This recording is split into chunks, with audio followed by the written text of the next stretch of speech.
welcome back to the Mike and Andrew Show. I'm Andrew Serwick here with Mike Meredith. Mike, it's our last episode before the Super Bowl. We have a bit to get into, including the NBA trade deadline. Got a little bit of some NHL news. I just want to quickly glance over. But Mike, how are you doing this evening, man? Doing pretty good, man. That's good, man. So let's get right into it. We're gonna go preview our Super Bowl, and then we got some.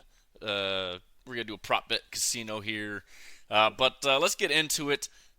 Chiefs Niners, the ninth rematch in Super Bowl history.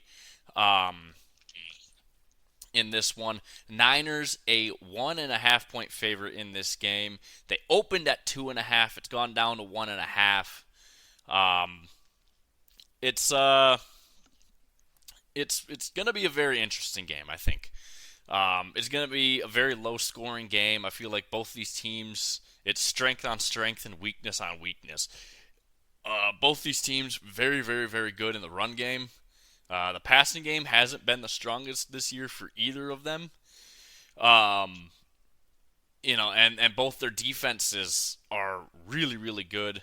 Um, Kansas City, though, really good against the pass, not good against the run, and it's kind of the complete opposite for the Niners. They're really, really good against the run, and then against the pass, they're decent. Um, so, this is going to be a very interesting matchup for sure. The QB battle, obviously, you have the greatest quarterback, at least currently in the league, and Patrick Mahomes facing off with the rat, as I like to call him, Brock Purdy. This is going to be a very close game. Low scoring, but very close throughout the entire way. The way Kansas City's defense plays is they just kind of just choke you and make you score, less than 20 points. I mean, they're one of the best defenses statistically in points allowed this year. But they're going to have a huge challenge on their hands trying to stop this San Francisco running offense. And San Francisco, they're just going to try and go out and outscore you. Their defense is really good, but their offense, they just use their weapons to their best advantage. I'm going to give slight favor here and go with San Francisco. They're going to cover that 1.5 because, that's a very, very easy spread to cover. I don't think there is going to be a 1 point game. But this is going to be a very, very close fought game. I predict something around 27-24 final, something like that. What do you think here, Mike? Give me your thoughts on this entire matchup. Yeah, so I think that's a good preview there. I think it's going to be a little bit more higher scoring than that, but very similar within that same ballpark. I don't really have a dog in this fight, to be honest with you. That I'm not really pulling hard for the 49ers or the Chiefs, but if I had to pick a team, if you told me I had to put money on it, I do think the Chiefs are going to win. I just feel like they're more experienced. They've been there. They've looked like the better team over the last 2 weeks. The 49ers should have lost to Green Bay, should have lost to Detroit. Um, they just, I know they have a really good team when they're on. They got the best team, but there's a lot of eyes on the Chiefs, man, and they've done it so far. I think I'm going to go with the Chiefs here, and I think my final, I was saying 38 or 31-28 for the longest, but I think I'm going to change it to 27-24. Yeah, I mean, just looking at the way these offenses and defenses operate, I just don't see this game getting very high scoring at all. And it's not going to be a very spread out game either. I think it's just going to be very close the entire way. What I'm kind of thinking is going to happen is one team's going to score, the other team's going to score. Then the team that scored first is going to get stopped and have to punt or whatever. And then, the next team's going to have to punt. And it's going to kind of go back and forth like that. If you score, the other team's going to score. If you punt, the other team's going to punt. I feel like it's just going to be that tightly matched up in this game throughout most of it. I just don't see it getting very, very high scoring, especially because I think San Francisco's entire game plan is to make sure Mahomes doesn't have the ball for as long as possible.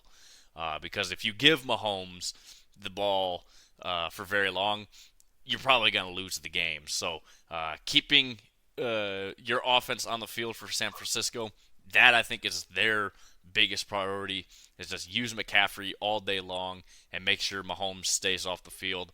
And for Kansas City, it's, the defense really, really needs to step up in this game to give themselves the best chance to win, because they know that offense isn't that great.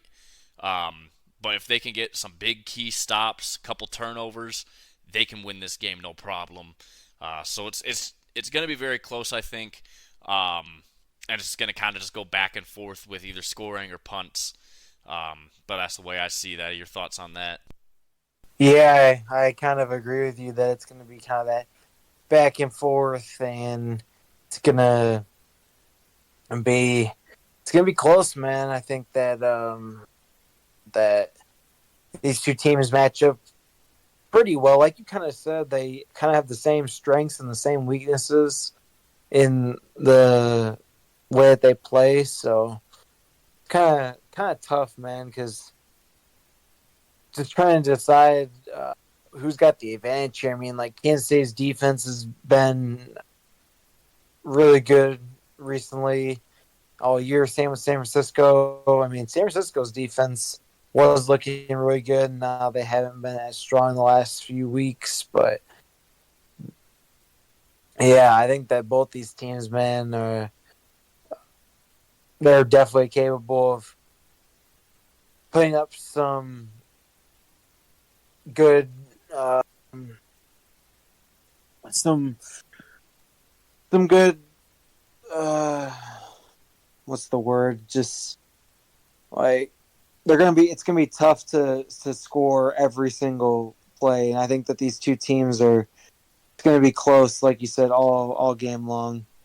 Yeah, like I said, it's just gonna be really close. They're gonna trade punts, trade touchdowns, trade field goals. So yeah, very interesting game for sure. We both don't have a horse in this race. It should be the Lions and not the Niners, but Dan Gamble kind of blew it. But also our players playing like idiots in the second half also doesn't help us at all. So can't really blame that all on Dan Campbell. But yeah, no horse in this race. But I'm very, very, very, very, very tired of seeing Kansas City win. So I just want to see San Francisco win simply because of that reason. So yeah. Anyways, so now Mike, we're gonna do our prop bet casino. We're just gonna go back and forth with, a prop bet.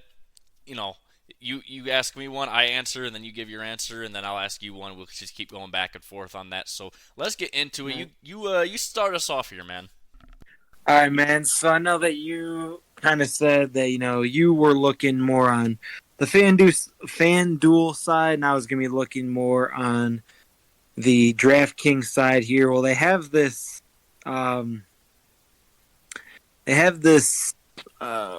Thing here. It's called For the Swifties.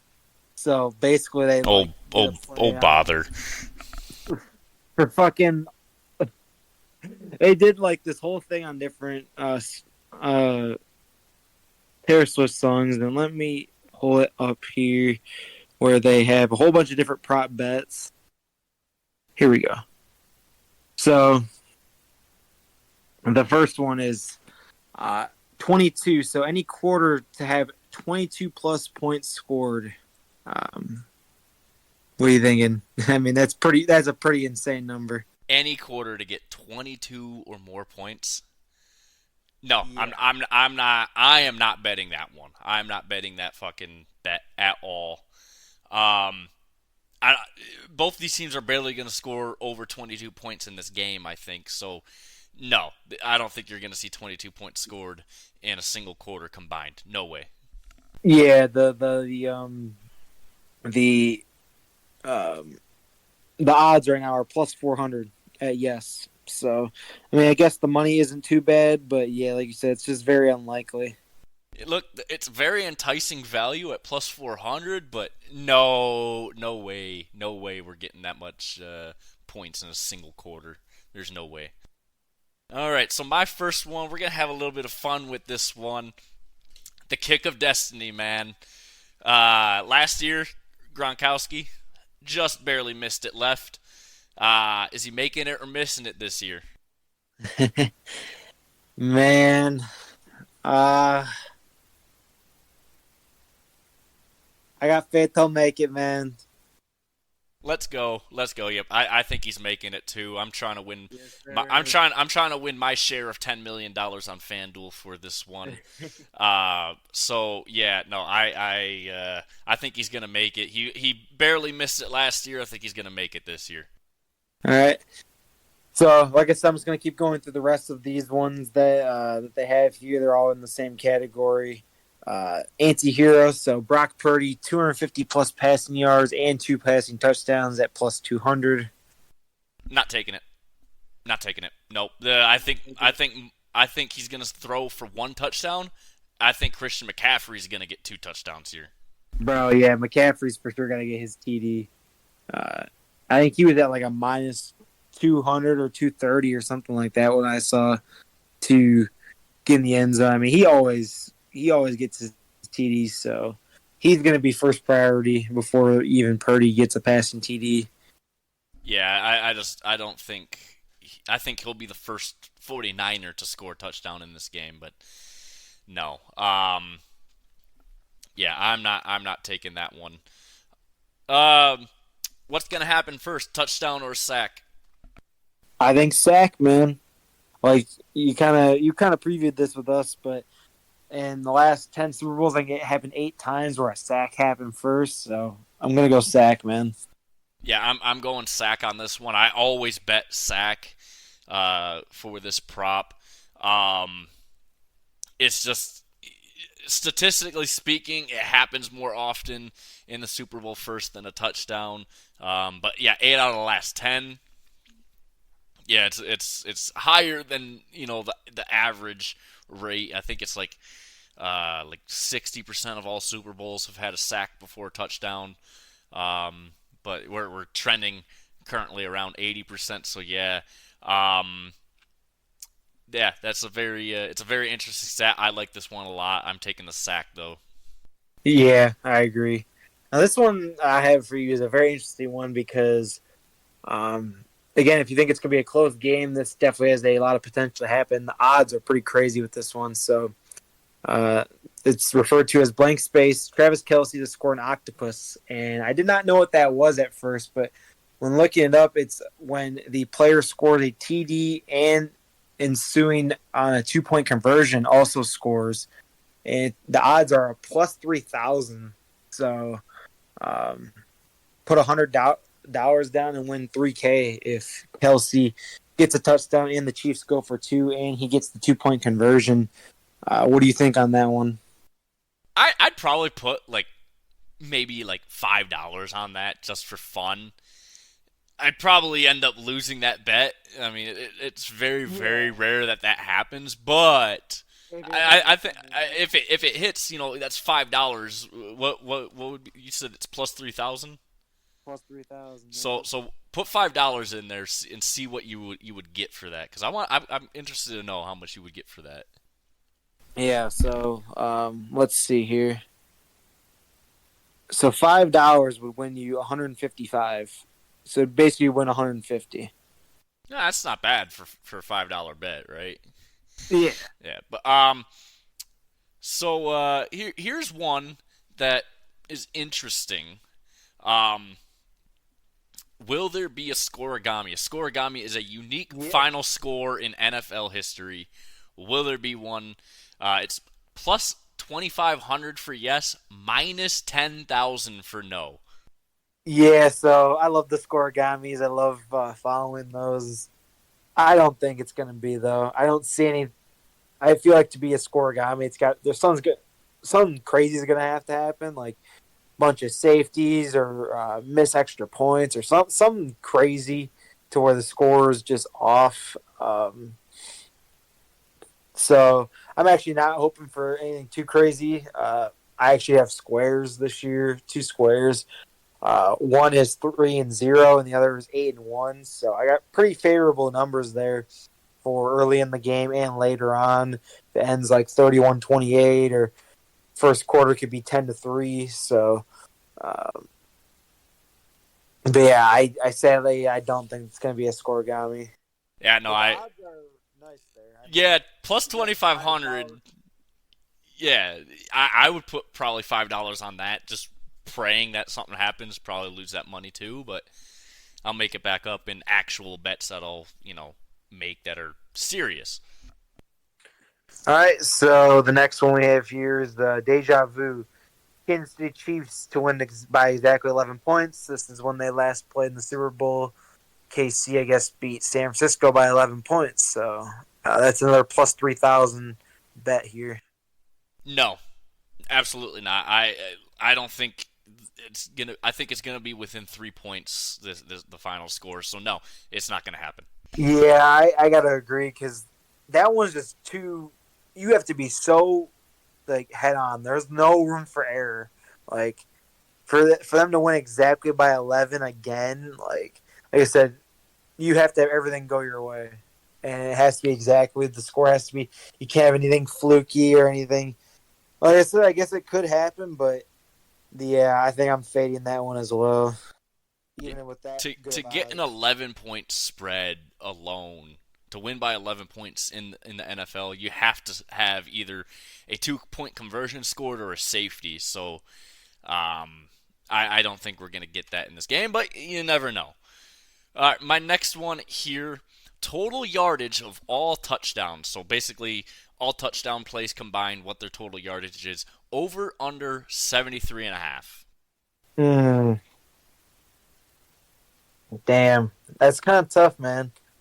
Uh, what are the odds looking for on that? Do you have any odds? It's minus 110 for both the over and the under on this. Exactly, man. I think it's so. I think it go either way.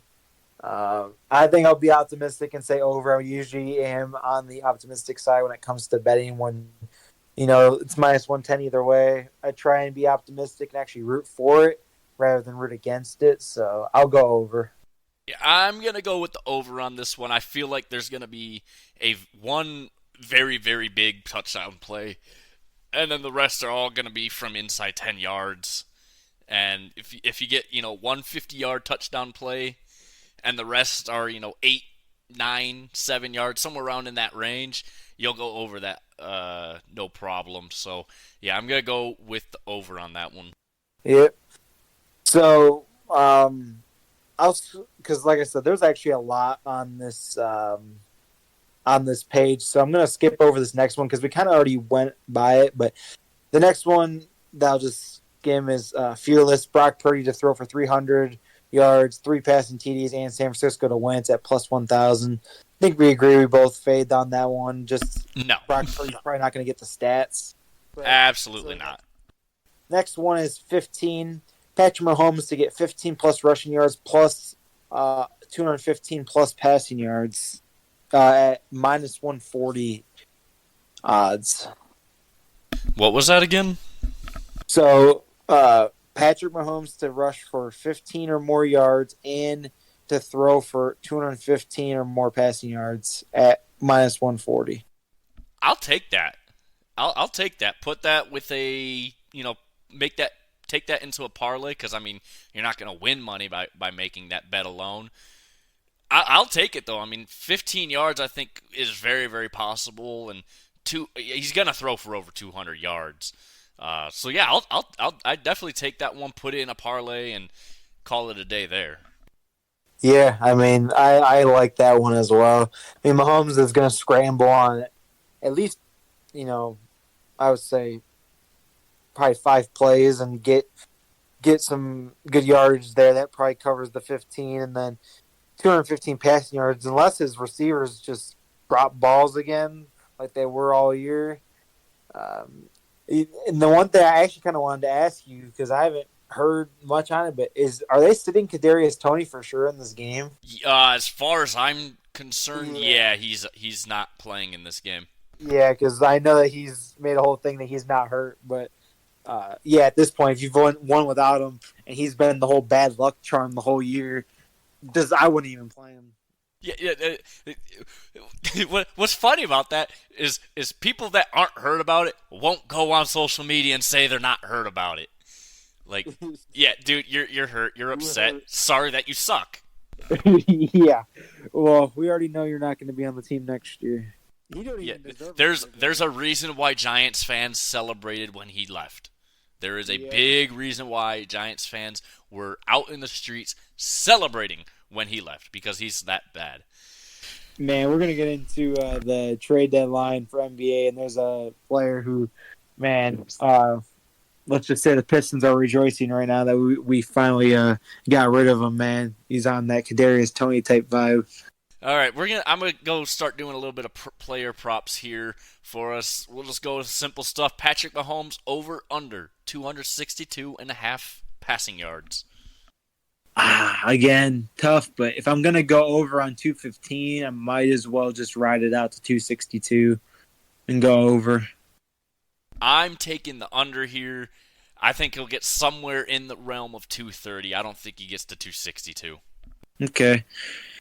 Yeah, and then, like I said, there's more here. I'm going to skip over the ones that we've kind of already talked about where we've kind of already agreed. So I'll skip past those ones. But next one up here is friendship bracelets. Travis Kelce or Kyle Juszczyk to score the first TD at plus 600. It was Juszczyk or who? Travis Kelce. And it was what, plus 600. Plus 600. If Kansas City gets the ball first, it's very possible Kelce gets the first touchdown. I'll take that one. I'll take that. I'd bet that. Yeah, because I mean, Juszczyk I don't see, but I mean it's possible for sure if they if somehow like maybe McCaffrey has to be pulled out or something happens where they're at like the goal line and they're at the 1 yard line and they can't give it to McCaffrey. I mean, Juszczyk is probably the best option, or they do a trick play, he could get in. But yeah, if you're gonna bet that, that's for Kelce. You're basically hoping that Kelce gets in for that first TD. Yeah, definitely. My next one here, Brock Purdy over under 246 and a half passing yards. Under. Yeah, Under, man. absolutely taking that under. They are Kansas City's I think 28th or 29th against the run. Very very bad against the run. San Francisco is going to pound the rock all day. I don't think Brock Purdy gets even to 200. If he does, it's just going to be barely over 200 yards here. I just don't see any way San Francisco doesn't keep running the ball in this one though. Facts, man. I mean, we'll go over some more on my end with McCaffrey here, but yeah, I agree. So I guess leading into that next one here is I knew you were trouble. Christian McCaffrey, 150 plus rushing plus receiving yards at plus 160. I'm taking that. I'm taking that all day. I agree, man. I think he rushes for around 100, and then pretty much hoping for 50 receiving yards at that point. I think it's possible for sure. I think McCaffrey is a big part of this offense in this game. I would take the over on McCaffrey's more than Purdy. Yeah, I'd probably take that as well. But yeah, no, that's a very nice one. Patrick Mahomes and Brock Purdy to combine for 50 or more rushing yards set at plus 150. Yes, I think that happens. I think Mahomes himself could rush for 50, and even though Purdy's not a scrambler and he's probably not going to do what he did against Detroit and get out of everything, I think that Purdy probably still gets 10 to 20 rushing yards. So yeah. Yeah, no, I think yeah, Mahomes could do this on his own realistically. But I think Purdy's going to get at least 10 yards in this game rushing. So yeah, I'd definitely take that at plus 150 especially. Next one here, we have how you get the girl, Travis Kelce to score TD in each half at plus 950. I'm not taking that. No, I think most of Kansas City's touchdowns are actually going to come from Isaiah Pacheco, so I'm not going to take that bet. Man, I think I might have to ride with this one. I don't know if I'd put that much on it, but I mean, I feel confident that Kelsey could score the first TD and then could score in the second half for sure. Again, that one I'm not 100% confident in, but for something small at that plus 950 odds, I'd throw something down on it. Yeah, maybe like $5 bet on that or something. My next one here: Chris Jones and Nick Bosa both to record at least half a sack. Set at plus 340. Ooh, I like that. I like that for the odds. I don't know if that's going to happen. I mean, realistically, it's probably not, but I mean, if there were to be two guys who are going to get a sack, I mean, it's those two for sure. So I think I would bet that. You can't sack Mahomes, so I'm not betting that one at all. But I thought it was an interesting bet for sure. Yeah, I mean, if there's going to be a guy, it's going to be Bosa just coming off the blind side, man. We'll see, though. I mean, yeah, Mahomes is definitely tough to get to, man. I got a funny one here for this next one. This would be pretty funny. So this one, Karma. Travis Kelce to have 0 receptions and the 49ers to win at plus 3,000. Oh man, Kelce just absolutely that would be fucking hilarious. That would be fucking hilarious. There's no way he's getting 0 receptions though. There's no possible fucking way. I mean, if it was 0 touchdowns, I could see, but yeah, 0 receptions. That means he doesn't make a single catch all game. No, there's absolutely no fucking way he doesn't get at least 1 reception. Yeah, I gotta agree, man. Even at the 3,000 odds, there's a very little chance that Kelsey doesn't catch the ball at least one time. Now, see, like I said, getting into the end zone, that's a different story.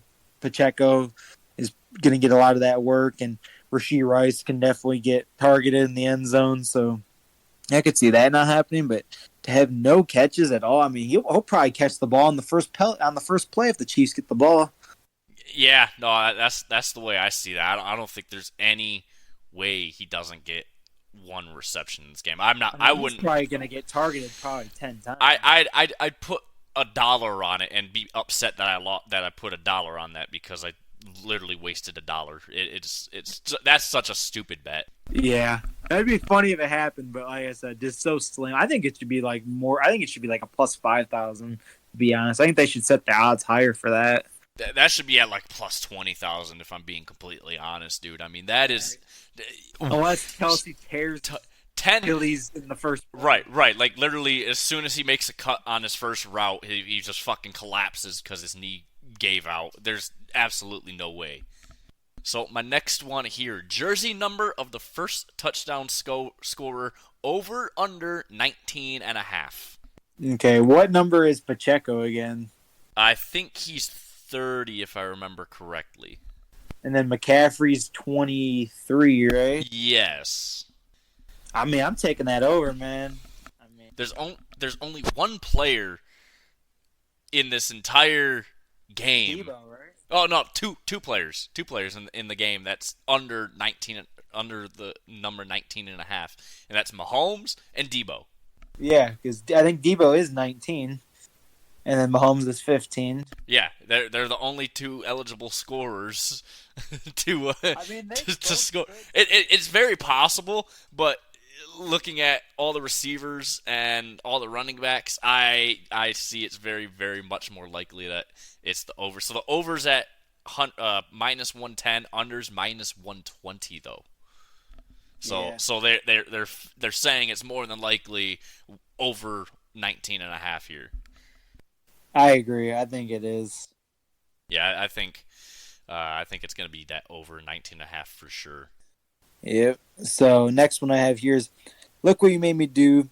Kansas City Chiefs to trail in the fourth quarter and win the game at plus 500. Ooh, I'd probably put like $5 on that. Yeah, I mean that's definitely possible. Yeah. So basically, the Chiefs to be going into the fourth, or it says at any point in the fourth to trail. So it could be tied, or they could have the lead and lose it, and then still come back and win. So I think at plus 500 again, that one's if you want to throw a little bit on that, wouldn't hurt. All right. Will there be a defensive special teams touchdown? It is plus 270 for yes, minus 355 for no. I'm gonna go no. A defensive or special teams touchdown. Yeah, I'm gonna go no. I mean, these teams. I mean, it doesn't seem like these teams make too crazy mistakes. I mean, besides the drop passes, but that doesn't result in the safeties or the special teams. So, uh, I'm gonna go no. I think we will see a pick six. I think we will see at least one pick six, and it's gonna be it's gonna be Purdy throwing a pick six. I really believe he probably will throw at least one pick six in this game. I wouldn't be surprised if it was a drop pass from Kansas City into the hands of one of the defenders, because I mean it happened a lot this season for Kansas City, so it's definitely possible we could see that happen again. Yeah, I mean, for sure here. Next one here. I guess we kind of went over this one, but we'll do it anyway. Love story: Chiefs to win, Mahomes and Kelsey to combine for all of Kansas City's touchdowns. No. Plus 2,000. So, no. Yeah, I know we Pacheco's going to score at least one touchdown. So yeah, no. Yeah, I mean that one. I mean the odds are good, but yeah, I just think there's too many other options that could score. That yeah, that's tough. All right. Will either kicker successfully make a 55-yard or more field goal? Plus 400 for yes, minus 650 for no. I'm gonna go no, just for the fact I don't think it gets that far. Like, I don't think they're gonna be kicking from that far out. I think that Butker and Moody both are capable of hitting from that far, but I just don't think that they're gonna be at a point in the game where they're gonna have to kick that far. Yeah, I don't see it getting to that point. So yeah, no, I'm not gonna go for that one at all. Let's do two more each, and then we'll get into my quick NHL thing, and then we can talk about NBA stuff. All right. Let me see here if I can find just the last two good ones. I guess we can do this one. Two is better than one. Two successful 2-point conversions at plus 1,200.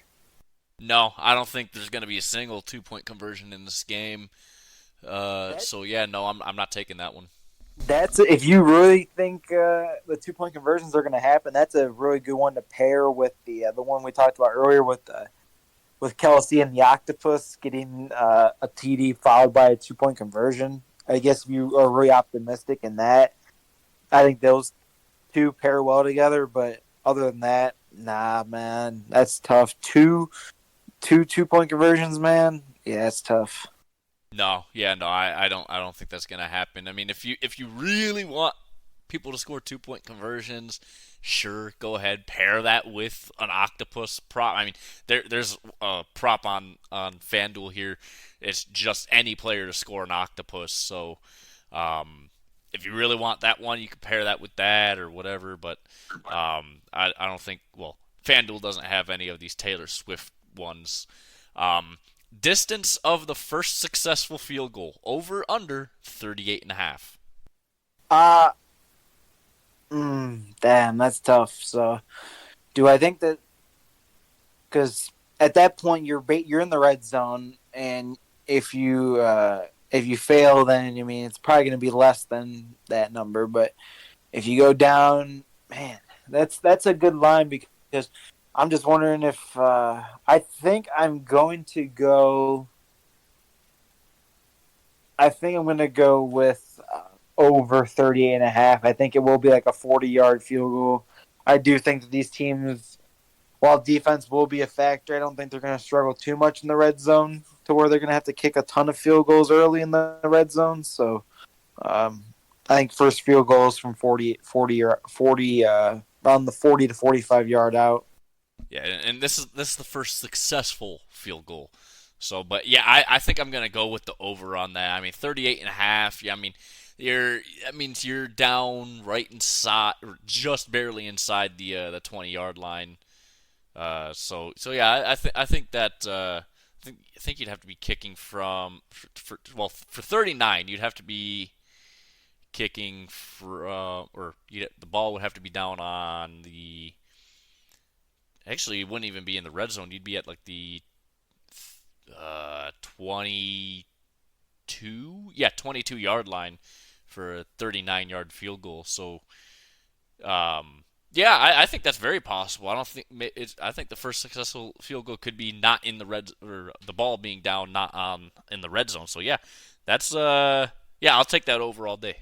Yeah, so this is actually pretty good that we're only got like one more because pretty much all the other ones we've already went through and kind of already answered or inference based on our other answers. But this last one here is Andy Reid going to be playing his inner Ben Johnson here. We have run Travis Kelce to have 5+ rushing yards. Does Kelce get a run play at plus 1,000? Oh man, that's a very enticing one because of the value added. But play where Travis Kelce gets a run. Because I believe in the Buffalo game, Travis Kelce lined up in the fullback position a couple times, if I remember correctly. Or it might have been in the AFC title game, where he did. Man, you know what? I would make a bet on that. I don't think it will happen, but I think I would probably put a bet on that. Probably like a $5-10 bet at plus 1,000. I mean, at that point you're getting a nice return on that. So yeah, fuck it. I'd put money on it. Do I think it's gonna happen? Probably not. Yeah, I think that would be fun to just like kind of root for them to do something crazy like that. But yeah, anything. I mean. Yeah, a jet sweep running in the fullback position, or even like a goal line. I know they like doing that play where Mahomes flips the ball to his receiver. But yeah, why don't you do like a Kelsey run? That at the goal line, that'd be interesting. Yeah, that would be very, very interesting. And then lastly, shortest touchdown scored over under 1.5 yards. Oof. So first TD, you said first TD score over 1.5 yard play. No, it's just the shortest touchdown scored in the game. Oh, shortest touchdown. Shortest touchdowns at 1.5. So basically, does anyone go from the 1 yard line and score? Yeah, basically. That one's so tough because I do think it's going to happen, but like it's basically going to be so precise. You have no wiggle room. Like if the ball is down at the 2 or anything else, you get screwed on that. Yeah, exactly. That's why it's such a tough number there. Yeah, because I definitely think it's so possible because it happens all the time where teams score inside the 1. But again, you have no margin for any error. That like you basically just have to hope and pray that they get stopped at the goal line and then they get the ball. And then I do think that it's very possible they're each going to score if they get inside the 1. But what's the odds of looking for on that? So actually, the under's favored here at minus 152. The over is plus 124. So yeah, the under's actually favored in this one. If that kind of helps change your mind on anything. Yeah, man, I might have to just go with the under then, because I mean, yeah, it go either way. In my opinion, I think it's definitely possible for sure. Yeah, I think I would take that under. Probably throw it into a parlay because I mean minus 152 again. You're not making money, but I mean, yeah, that's it's a very very interesting line there at 1.5. I mean, there's literally no margin for error to get that one scored, but I do think it's gonna happen. Yeah, I mean, for sure there. Yeah, so that is your Super Bowl 58 prop bet casino. Yeah, we're gonna go now to some NHL just real quick. Things for the Arizona Coyotes are not looking that great. They were looking to buy some land in I think it was Mesa, and that deal got struck down.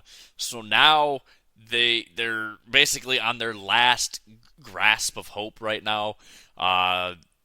There's some government land on the north end of Phoenix, some government trust land So if they go and apply for it, it'll basically open up an auction where the owner can then bid for a land for arena, and basically Salt Lake City's kind of being prepared for that deal to fall through, and they will be probably relocating the Coyotes to Salt Lake City. So just wanted to touch on that real quick, get your quick thoughts on that. Yeah, so new location is going to be Salt Lake City, Utah. It's not confirmed. Ownership of Coyotes hasn't even met with the Smith Group in Utah. But if this, if they can't find, I think Bettman said something by like the end of the month or like sometime in like early March. If they don't have an arena deal mapped out, it's looking very, very likely they're going to have to relocate them. And the most likely option for a relocation would be Salt Lake City, considering that, Utah Jazz owner wants an NHL team and said he will build a brand new arena for an NHL team. And Salt Lake City does already have an arena that was used in the 2002 Olympics. And they would just use that for the meantime. But right now, there's nothing, confirmed that they're going to Salt Lake City. But this is kind of just like a last attempt for Arizona to stay in the desert. And the NHL really wants to, but if they can't get this land in the north end of Phoenix, yeah, they're going to have to relocate. So I just kind of want your thoughts on that real quick. Yeah, I mean, it'd be interesting to see, man. I mean, seeing Utah get a team would be definitely interesting to see. Wouldn't be something that I thought would happen, but I mean, if it happens, man, I mean, wouldn't be against it. No, and I feel bad for the Coyotes fans because the team's actually pretty good this year, and they have a decent chance at making the playoffs. I know they're sitting right outside that wild card spot right now, but just as the team's starting to get better, they might be having to relocate. So hopefully they can get this land on the north end of Phoenix. They can stay in the desert. I really hope that it can work out. But yeah, man, just very unfortunate what's happened here. But let's get to the NBA. Trade deadline was today. You just give us some highlights. I'll give you my thoughts, and we'll go from there. Yep. So I'm just gonna tell you right now, there was like no big names traded. So I'm not sure how many of these guys you're really gonna know too well, but hopefully you'll know some of these names, and we'll just go through. I got a page pulled up here. I'm not gonna go through all of the trades just because there was probably some other minor deals where like some guy got moved for cash considerations or like a second round pick. Don't really need to hear about those guys. They're probably not going to get much time anyways. But I will cover first here. The Pistons have waived Killian Hayes. Thank God, man. We have been calling. Thank the Lord. Thank the Lord. Bro, he is only 22, bro. And in my assumption, since they did it today, they couldn't find a single freaking team that would even give up a second-round pick or anything for Killian Hayes. He's only 22. He was the 7th overall pick in 2020, but he's just been so bad, bro. He's literally been such a negative for our team that it was worth buying him out and releasing him at that young of an age. And to get released by the Pistons, bro. You know how bad you got to be to get released by the Pistons? Yeah, that's really bad. Yeah, he shot 37% from the field over his first 3 seasons. That's got to be like a record low, bro. Like, if you're shooting under 40% as a guard in the league, bro, that is like he's basically shooting less than 4 of 10 on his shots, bro. That is below average. Horrible. That's just horrible for even like an average rec player, man, let alone NBA player. That sounds like me, dude. They said that they said that his camp wants a new change of scenery, basically is what they kind of said. So I don't know, man. I mean, I don't think it's the Pistons' fault that he's so damn bad. I think it's just him as a player. So I mean, good luck to him. Knowing Detroit sports, how it usually goes, someone will leave and be a superstar elsewhere. But I don't see that with Killian Hayes, man. I just think that he's one of those other foreign players, international players. He's from France. And it's just came over and not going to pan out in the league. Yeah, just you hate to see it sometimes. Yeah, so we'll go over the rest of these trades here. So 76ers acquire Buddy Hield from the Indiana Pacers in exchange for Marcus Morris, Franz Korkmaz, and 3 second-round picks. So I know you're from Indiana. I don't think Pacers fans were too happy with this. I think that 76ers definitely won this trade. What do you think? Yeah, so the my boss at work today, um, you know, we heard him yell "what" from his office, and someone went in there and asked him, what's up, and he told him, and then he comes out, and then the guy who went into his office comes out. He's like, oh yeah, the Sixers traded or got fuck, what's the dude's name? I can't remember. Yeah, said just trade him, and then we're like, oh, okay, whatever. Because I mean, a lot of us don't really care about basketball, but yeah, it was just kind of funny his reaction. But yeah, I mean, I haven't heard a whole lot of talk, just around town, living here. But yeah, no, it's I think it's a big win for the Sixers for sure. I thought honestly, I thought the Pacers were going to be buyers because Yeah, that's what I mean. they've been in the mix really all year, and definitely a playoff team, and they sold, which makes no sense to me. Yeah, because I mean they bought in for Pascal. They got Siakam earlier. I thought they'd be buying again, man. Buddy Hield. I mean, he's not like a superstar level player, but he's averaging 12 points, so he's definitely like a good starter, or just like a really good role player. He's actually shooting, or last season he was averaging 16.8 on 43% from deep. So, he's known for the 3 balls. So I think that's definitely going to be good for the Sixers. Yeah, very interesting. Very good for the Sixers, though. I mean, obviously they get a nice role player, and the Pacers got a bag of chips, basically. Yep. So next year, this one's not too crazy, but Raptors acquire Kelly Olynyk in exchange for Ochai Agbaji and Kira Lewis Jr. So. Or they got both those guys, Ajabai and Olynyk, for Kira Lewis Jr., Otto Porter, and 2024 first. Kelly Olynyk is getting passed around more than freaking the hoe in school, man. Like, he's literally getting passed around.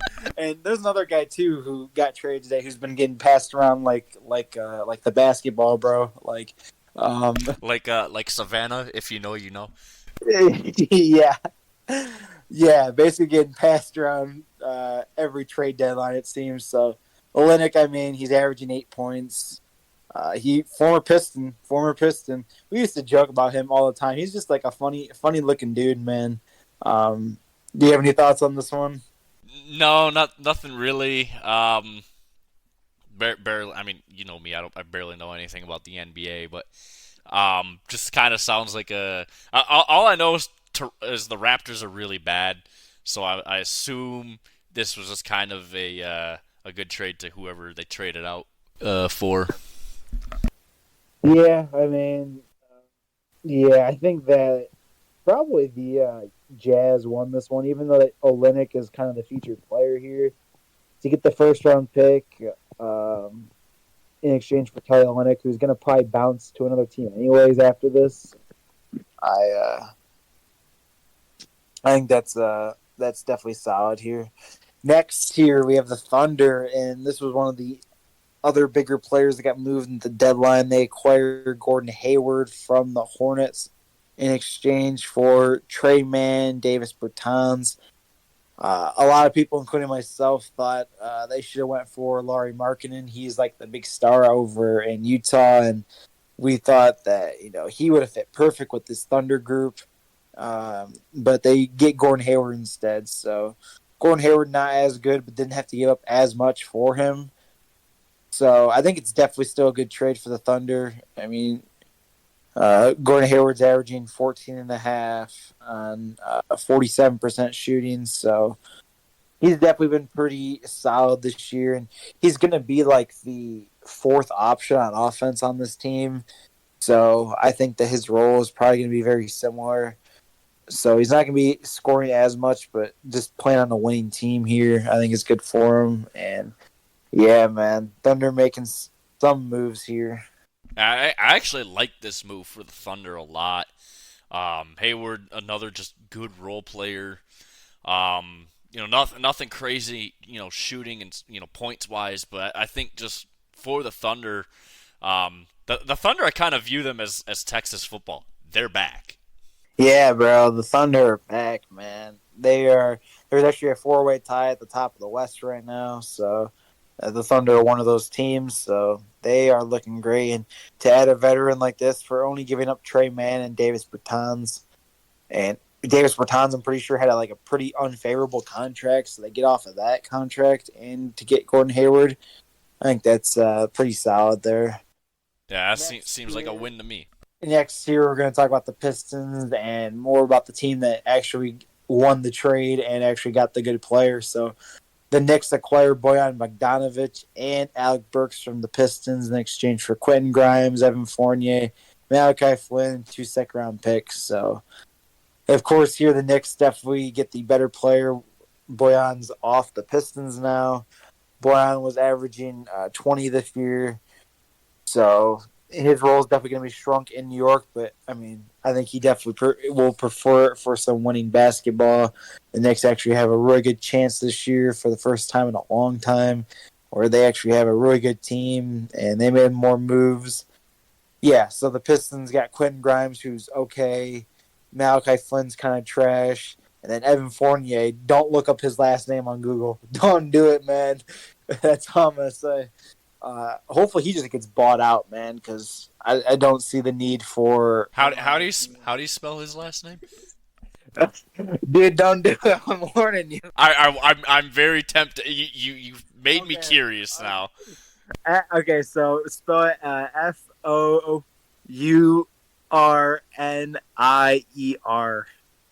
Look that up on Google and see what you see on Google Images.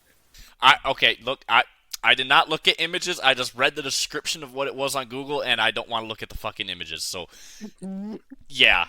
Yeah. So, basically that is on our team now. Does he look like that? I hope not. Oh, Jesus Christ. I don't want to look at the pictures. I just read the description, and I was like, okay, that's all I need to know. That's all I need to know. Yeah. So yeah, for anyone, don't look it up. Don't look it up, man. You're gonna regret it. Yeah. So look, the Pistons just made the Knicks the best team in the East. I genuinely believe that. And they couldn't even get a fucking first round pick out of it, which is very sad. I don't know what Troy Weaver's doing. The fact that this man is still gainfully employed is mind-boggling to me. I don't know what the fuck this man's doing. I don't think he even knows what the hell he's doing. He's probably one of the worst GMs in Detroit sports history, and I'll leave it at that. Yeah, just awful. All right, I'm gonna try and speed through these a little bit quicker, just so we can get through everything. Nets acquire Dennis Schroeder and Thaddeus Young from the Toronto Raptors in exchange for Spencer Dinwiddie and Dennis Smith Jr. I like this move for the Nets. They get off of Spencer Dinwiddie, who's been really bad this year. Dennis Schroeder is one of the better, more reliable role players. Who he's averaging 14 and 6. He has started on teams before, so I think that's solid. You have any thoughts? Nah, nothing on that one. Next year, this was another big one, or bigger for the day. Dallas Mavericks acquire P.J. Washington and 2 second-round picks from the Charlotte Hornets in exchange for Grant Williams, Seth Curry, and a 2027 first round pick. So Washington, he signed a 3-year, $48 million deal in the offseason. He's averaging 14-5. This is nice for Luka and the Mavs getting some help. They also traded for Daniel Gafford, who is a solid rebounder and shot blocker for was on the Wizards. I don't think he's mentioned in these posts today. So yeah, they definitely made some moves here. Mavericks definitely got better at the trade deadline. PJ Washington's a solid big to pair here with the rest of the team. Grant Williams can sometimes be a headache. Sucks they had to give up Seth Curry though, because he can definitely shoot for sure. Um, but yeah, I think that PJ Washington will be good for them long term here. Any thoughts there? I think this is a good deal for the Mavericks. They get some help that they desperately need, and yeah, that's all I really got on that one. Next, the Suns acquire Royce O'Neal and big body David Roddy in a three-team trade that sends 3 second-round picks and salaries to Brooklyn and a pick swap. Not much here. I mean, the Suns get 2 role players that they need because all their cap is going into their stars, so they've been really weak in the bench. So I guess that's pretty solid for the Suns here. Next, another guy that I mentioned is getting passed around like freaking a bag of chips, man, at the freaking lunchroom table, man. Uh, Bucks acquire Patrick Beverly from the 76ers in exchange for Cameron Payne and a second-round pick. I mean, at this point, Patrick Beverly is about damn near going to break the record for most teams, man. I mean, seems like every damn year he's getting traded to some other team. I'm pretty sure, like, there was probably he's always running his mouth, man. Patrick Beverly. There's probably some point like within the last month where he was talking shit on the Bucks and shit on Doc Rivers, and now he has to go play for him. So it's like pretty funny, man. Do you have any thoughts on Beverly? Yeah, he's just the one of those players that's just hopping around team to team, and yeah, no, it's kind of ironic him talking shit about the Bucks and Doc Rivers, and now he's got to go play for them. It's awkward to say the least. Yeah. And I guess we did say that the Pacers were sellers, but they also did buy. So they got Doug McDermott. This is the last big trade. So the Pacers get Doug McDermott from the Spurs in exchange for Marcus Morris, who it's likely going to get bought out by the Spurs here. But yeah, McDermott. So basically, they got rid of Buddy Hield and got Doug McDermott. So they both basically kind of do the same thing. I think Buddy Hield's a little bit better of a player, but McDermott is still like in limited minutes this year. He's shooting 44% from three, so that's interesting to see. But it says here that McDermott is a free agent in the summer, so maybe this is just a short term thing. Like I said, they gave up Marcus Morris, who isn't going to do much for him. So I think this is all right for Indiana here. Yeah, this is not a bad deal for them. I think. I mean, they're not getting much, but they also didn't give up much. So, yeah. But the other trade that they had was kind of the one where it's just like, oh, okay, okay. Honestly, though. But yeah, that's going to do it for the NBA trade portion. So, yeah, like I said, not really any big names. I'd say the winners of the trade deadline were probably the Knicks, the Mavericks, and maybe like the Suns. The losers, I mean, well, the Pistons were losers until they waived Killian Hayes. Then they became winners. Just doing that. I mean, Charlotte basically sold off a ton of guys. They sold off. Oh, actually, the Thunder. Put the Thunder in there. I think that the Thunder, the Mavericks, and the Knicks are the 3 big winners from the trade deadline. Yeah, that's fair. Just have a real quick question back to Troy Weaver, just for 1 second. Who's the worst Detroit GM between these 3? Weaver, Avila, or Matt Millen? Uh, Damn, man. All three are so bad. So tough to chip. It's so tough to pick, man. Uh, Or man, I think or I'm gonna. or the latter years of Ken Holland. Yeah, man. I think for me, I'm gonna go Avila, bro, because he went from. I mean, Dombrowski built that team up in the 2000s and 2010s just for Avila to freaking bring them down, and we haven't been the same in like 10 years. To be fair, with Avila, we did have some winning baseball. Matt Millen was the 0-16 Lion, so I have to go with him on that one, man. There's just Yeah. yeah. So, anyways, so that's gonna do it for us. Hope everyone has a great Super Bowl weekend. Everyone's stay safe, don't drink and drive. Um, things like that. Be smart. Lions fans, get over it. I know we're upset that we lost, but don't not watch the game just because we lost. That's just childish. But yeah, I hope everyone has a good time this weekend. I hope you all make money on whatever bets you make. I certainly hope I fucking make money on whatever bets I make. And same for you, Mike. But yeah, rate, review, subscribe, help us out. Let us know what more you want to see. Tuesday, obviously, all the talk is going to be the Super Bowl. So yeah. Oh, Mike, I have one more little prop bet that I just came up with in my head real quick for you if you want to answer it for me. Yep. All right. Amount of screen time Taylor Swift will have during the Super Bowl. Over, under 55 seconds. I'm gonna go over. Are we counting if the Chiefs win the after? Like, is that No, no, factor in on, like, just the during actual just game? during the game, just during the actual game. I still think it's gonna be over. I think that line's definitely closer. Yeah, my on one of our friends, he sent us a list, and I think his was like over or under time she's shown. And it was like five, I think, throughout the game, but 55 seconds. Yeah, I think that's definitely possible. I'm gonna go the over. I just have this strange feeling they're gonna fucking pan to her private jet flying into the fucking Las Vegas airport, and then show her getting into her car to head to the stadium, and then her arriving at the stadium, and then Stadium. and then whatever fucking amount that she's that they show her every time Travis Kelsey makes a catch or whatever they're probably gonna show her. So yeah, but anyways, guys. Again, like I said, rate, review, subscribe, help us out.